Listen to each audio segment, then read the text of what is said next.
This is an overview of Logic Pro X. The application is going to be down here in the dock when you launch it. I've set it up to open just a basic default setting, right? So it's going to give you 8 tracks of audio, 8 tracks of MIDI. You can set this up differently in the preferences. If you get the application and you want to see something different, you can come here to the general settings and have it open different kinds of projects depending on what you think you're going to be doing. But this is just sort of a simple default setting. It just gives you some basic tracks. All right, so let's look at the different areas in the application before we do any kind of actual functional things. If you start over here on the left, you'll notice a set of icons, and then at the top of the toolbar there's a lot of different controls, and then on the far right there's a couple of icons. So let's just go through the most useful ones that we'll be referencing the most often. So this first thing here is the library. The library deals with the built-in MIDI generated or MIDI controllable sounds. So all of these things relate to things that you can put into a all of these things refer to something you can put into a MIDI track, essentially. Anything with this little classic electric piano icon is a MIDI track. Anything with the little sound wave icon is an audio track. So the library really only refers most directly to MIDI tracks, or what they call software instrument tracks.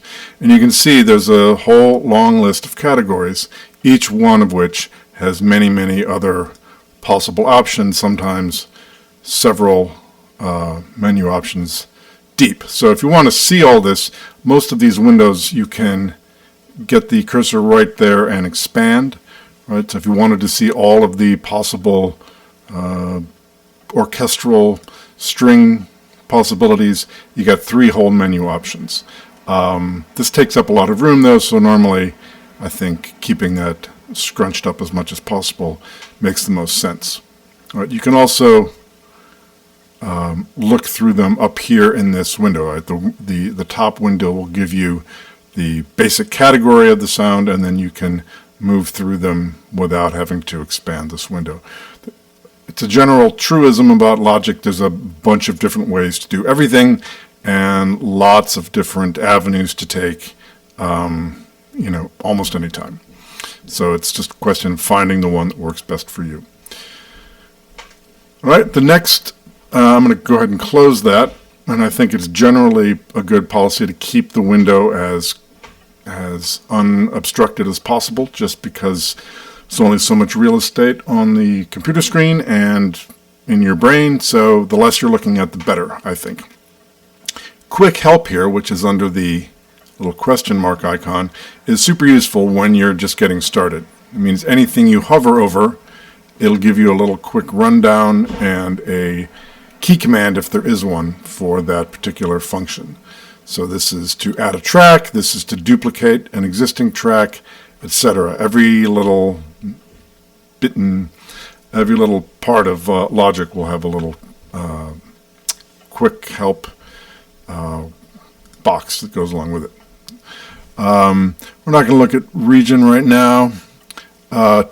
This window here, which is the inspector window, is very useful, and I would actually just leave this open pretty much all the time.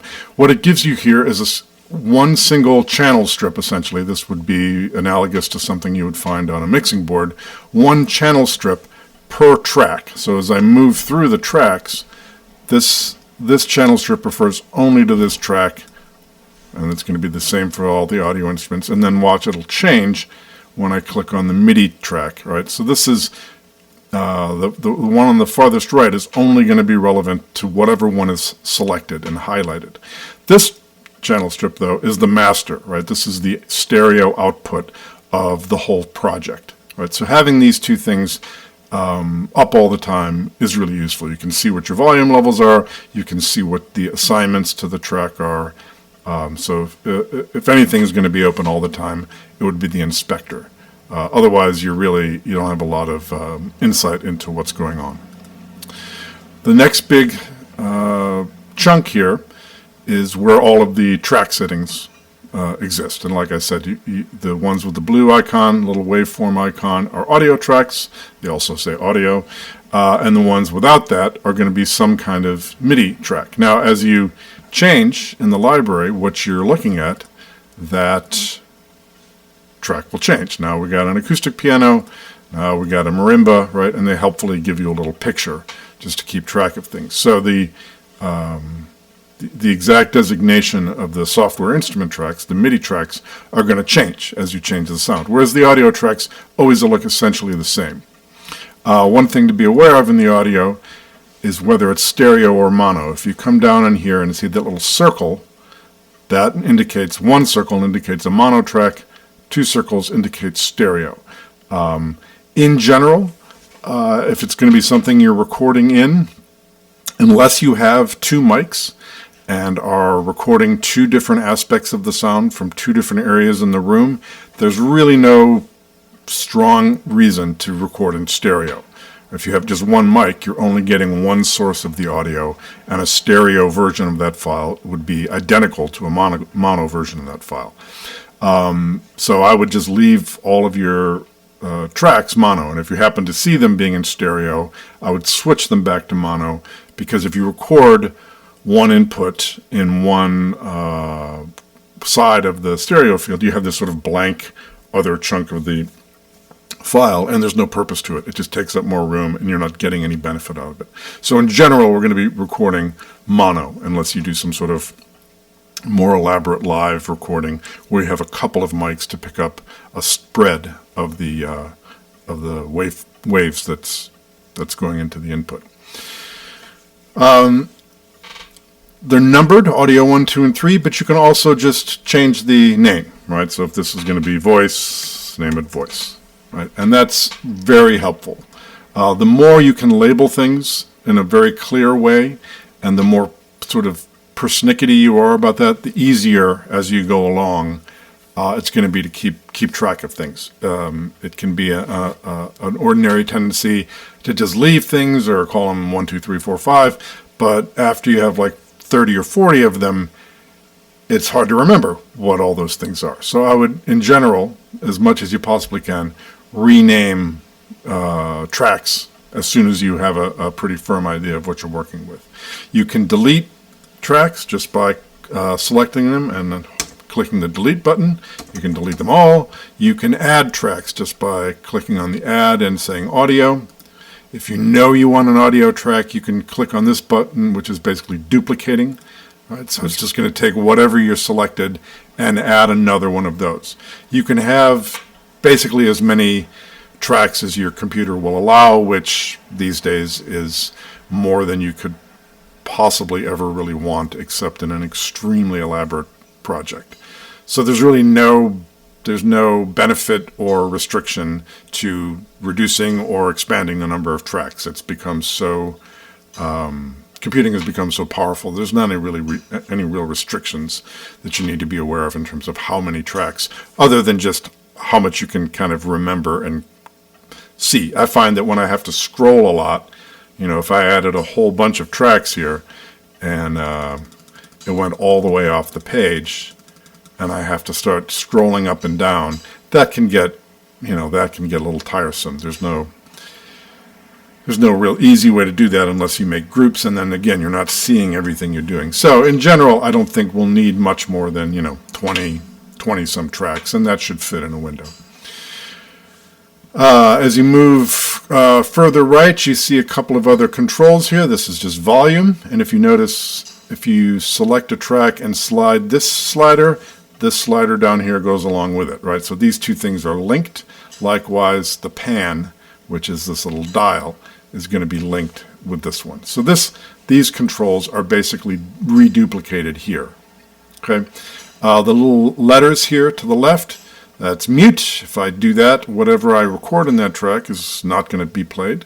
If I solo it, only what's recorded in this track will be played.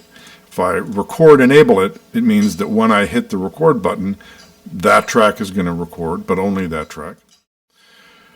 Moving along over here, this basic set of controls is called the transport, and it's modeled just after an old tape recorder, where this is stop, that's play, that's record, this is forward, so this will snap you forward a measure or at a time, this will snap you back a measure at a time. You can expand this control, and I think for the most part it's more useful to expand the control, but for right now we'll leave it there. This display here will tell you the bar that you're in, the beat that you're in, the tempo, the key, the meter. We can also expand this to include time, so that if you want an exact rundown of the time, or if you want both of them. This gives you a lot of information as to exactly where you are, and both in a musical and an absolute time fashion. This here, let's skip this for right now. This here is the metronome. Typically when you record, you're going to need some kind of a beat if you're going to record live. So if I put this into record, you hear the metronome clicking.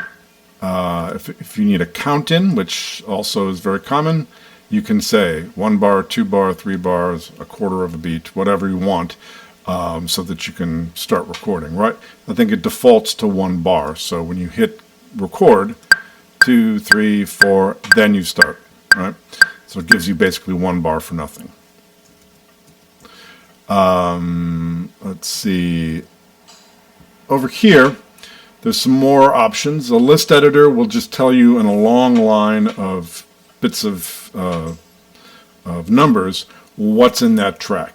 To be honest, I've pretty seldom used this. It's usually useful when you have a whole long list of things and you're not exactly sure visually where it is. You can look and it'll tell you by bars and beats. This is if you want to write down some, notes about the project that you're working on. Probably more useful if you're working in a professional studio and maybe you're not going to see this project again for months or years. You want to have any information about settings or the approach that was taken written down as part of the project. But for our purposes, this is probably the one we'll be using the most. This is called the loop editor, or the loop window, and all of these things that are listed here are little chunks of either audio, the blue ones, or MIDI, the green ones, that have a built-in loop. So they've gone and recorded something and just given that chunk to you for your, that you can use any way you want. And they have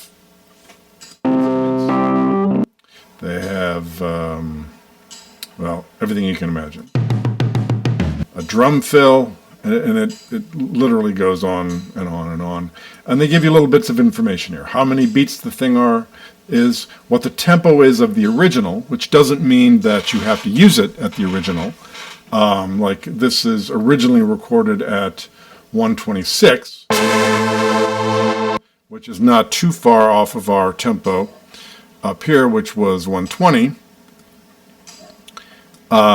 But you can use it at a different tempo. If you change the, if you put this at a tempo of like 60, then you're going to kind of hear some differences in the audio because they're basically going to have to stretch the audio. Likewise, the key is here, but you can change that. You can have the song, you can set it so that it's will alter the pitch level of the loop to match your song. I think it does that by default, or you can change it to do that. So the loops are basically a quick and easy way to start generating a bunch of material that's going to sound really nice. Either they're professional musicians that they actually recorded, or somebody programmed the synths or the drum machines to give you a finished, well-generated loop. So especially for commercial projects, things like that, this can be very handy. They're not copyrighted, so there's no restrictions on using them. And that lives in the loop window. Let's see. Over here, there's a couple of things to be aware of. One would be the mixer window, which oftentimes you know, it's a common way to work with this window and the mixer window open, and so that you can see the levels and the assignments of all of the tracks you're working with. Again, you can expand and contract these windows quite a bit. The mixer is basically this channel strip, but laid out for every single one of the tracks in your project. Again, volume, pan, these are the inputs and outputs assignments. That is where it's looking for the audio input and where it's going to be sending it. This is, for a MIDI instrument, it would be the instrument that it's using on that track. You can assign audio effects here, and this is the whole list of audio effects that can go on that track. This is identical to this again. All the possible audio effects you can use are here. You also have what's called busing, which would be anytime you want to send this the output of this channel to someplace other than simply the master output. If I wanted to send it to a bus, you notice that it created an auxiliary track here. That means that whatever's in this track was going to be sent to this auxiliary track, and let's say I wanted to put an effect on it. Right? So this is a very common strategy, especially if you have a whole bunch of tracks that you want to apply one effect to. You can bus them all to an auxiliary track and put an effect there rather than sticking it on every single track. But we'll talk a lot more about this later on. So that's this window you'll use a lot. Another window you use a lot will be the edit window, and this is going to change again depending on whether it's audio or MIDI. I would say probably the MIDI edit window, which is known as the piano roll editor, is going to be you'll spend more time in than the audio editor, because you can do useful audio editing right in this window. All right, so let's just record a few things here so that you can get the basic gist of what goes on. I'm going to start with MIDI. Here we have our classic electric piano sound. So all I need to do is just exactly as if you had a tape recorder or any other kind of recording device. You start at the beginning. Notice it snaps back to the beginning of the track. This is time here. These are the bars. The audio click will give me a countdown, and then I can just go ahead and play something.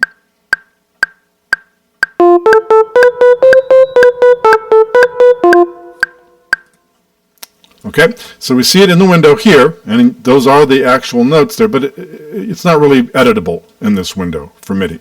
So if that was all you saw and you wanted to change something, you wouldn't have a lot of options right there. But if you double click, which is what I just did, it opens this piano roll editor, which is also done by this.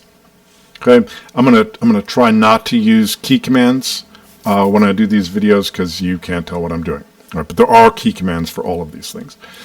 All right, so these blobs here are a graphic representation of the notes that I played in.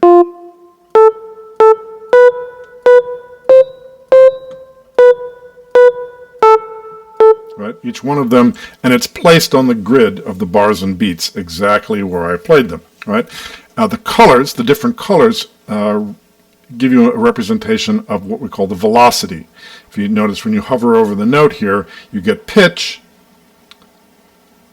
A3, that's the note I played, which is equivalent to this A on the piano, so it'll tell you. And then the lower number is velocity, which means how hard I hit the key.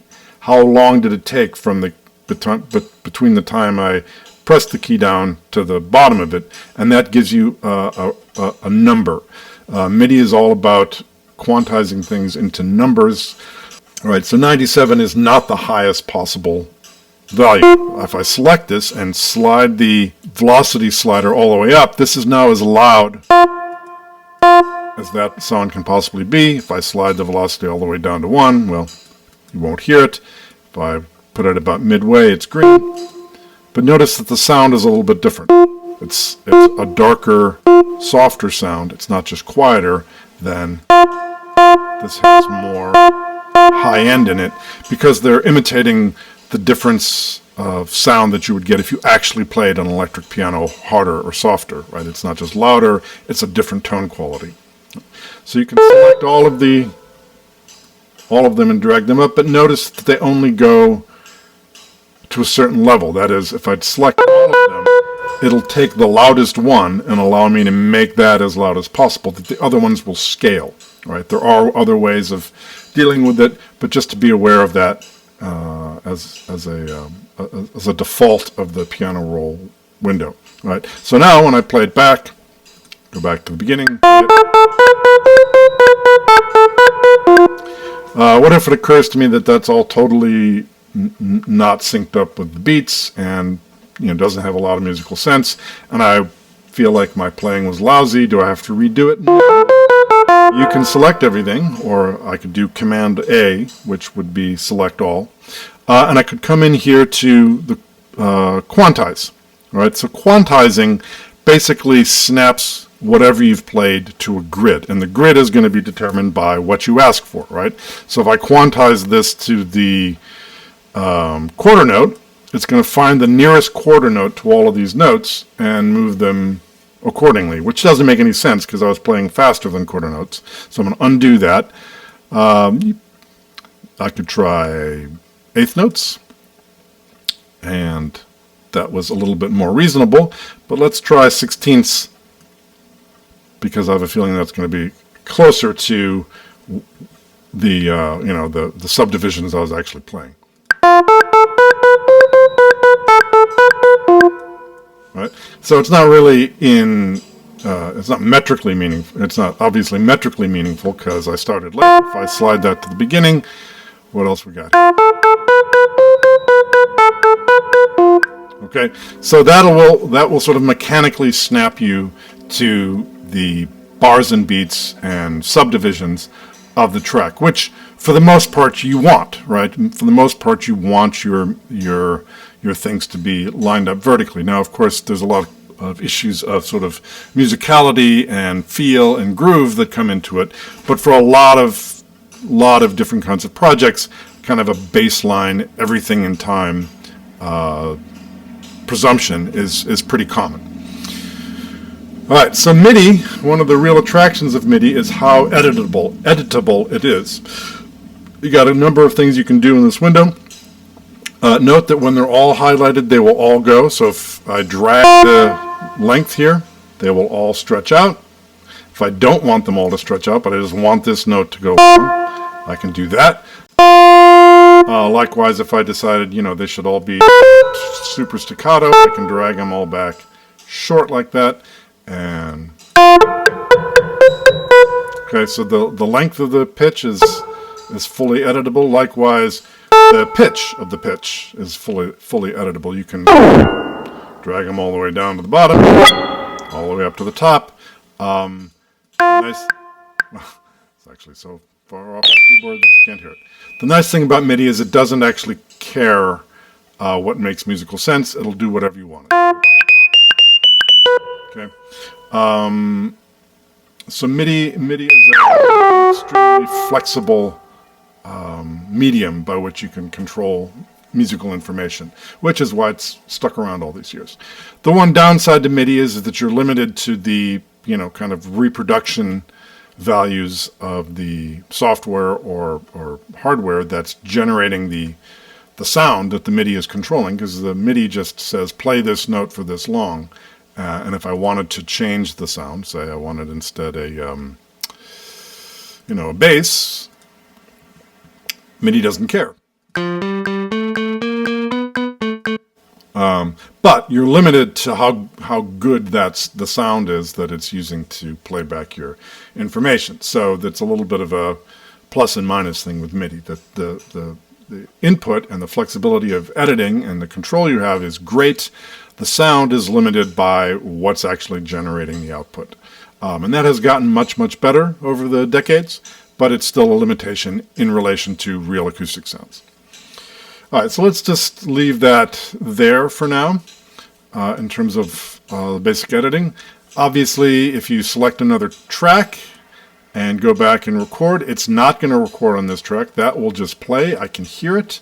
And whatever I record on the marimba track now will be all that is recorded.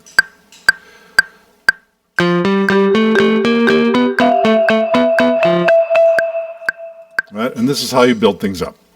You can change the relative volume of these things. You can do this as many tracks as you want. There's no limitations.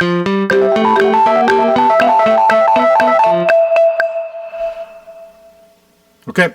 And if you look in the mixer, you will see them over here on the bass and the marimba and the electric piano. You can see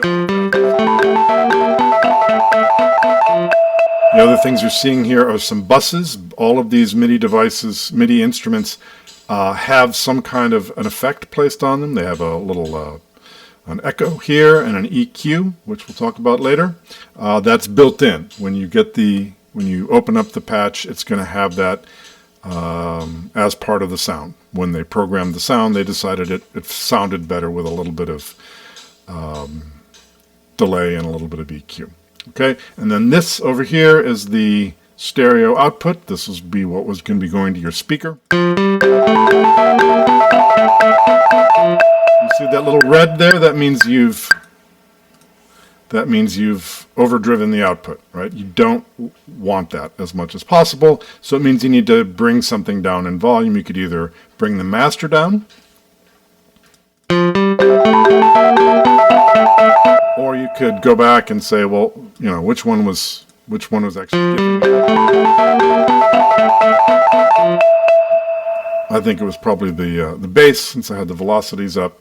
But you need to monitor that output, and if you see too many reds in this little meter, you want to try and go back and see where the issue actually is.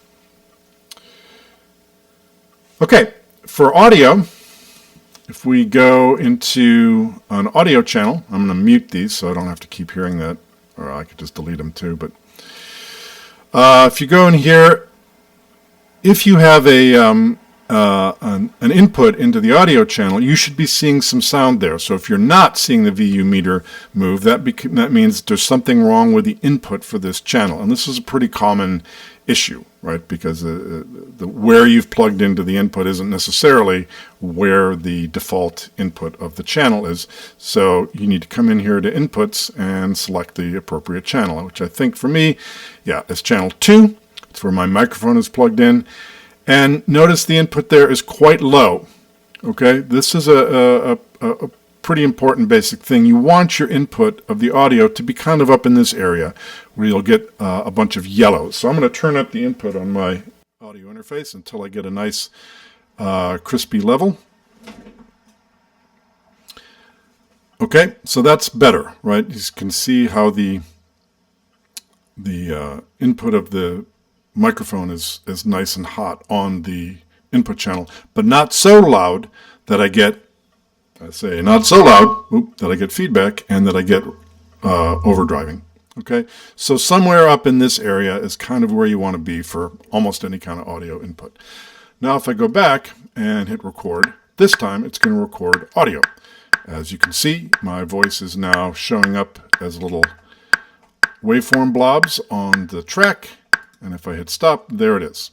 Okay, so any kind of audio that you record, that's the basic procedure. Whether it's a microphone or a guitar or some other kind of instrument, you need to establish the track that you want. You need to make sure that you get input on that track in a nice level, and then it's just every bit as simple as the MIDI.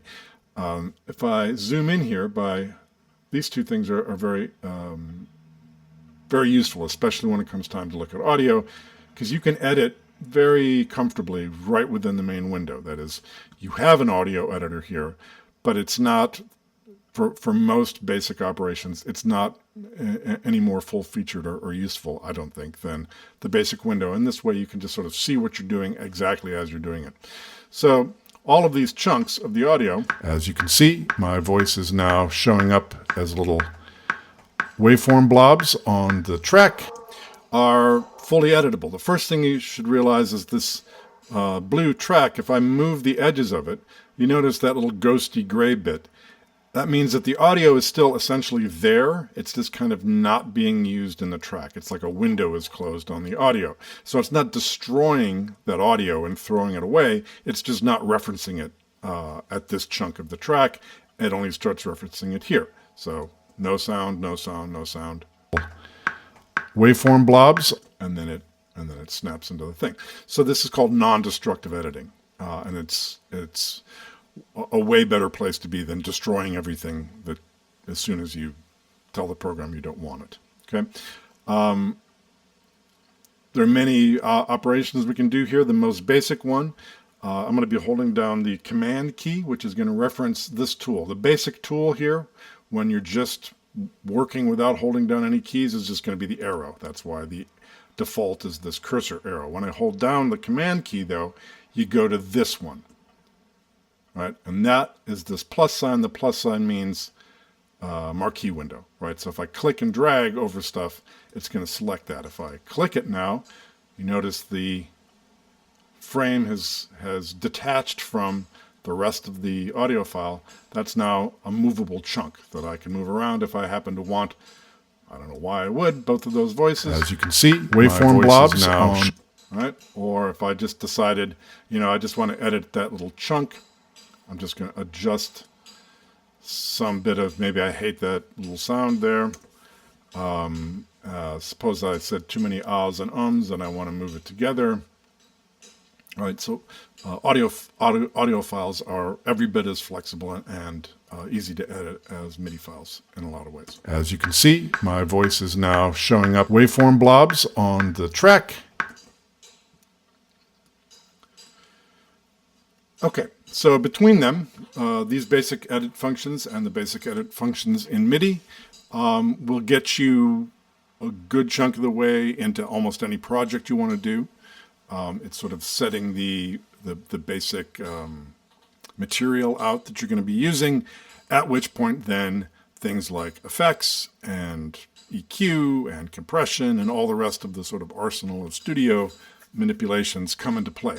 But the main thing we want to get a handle on first is getting sounds in, being able to move them around, getting the results that you want, tweaking them so that they give you the basis on which to operate for the rest of the project. So that's what the first assignment's going to be.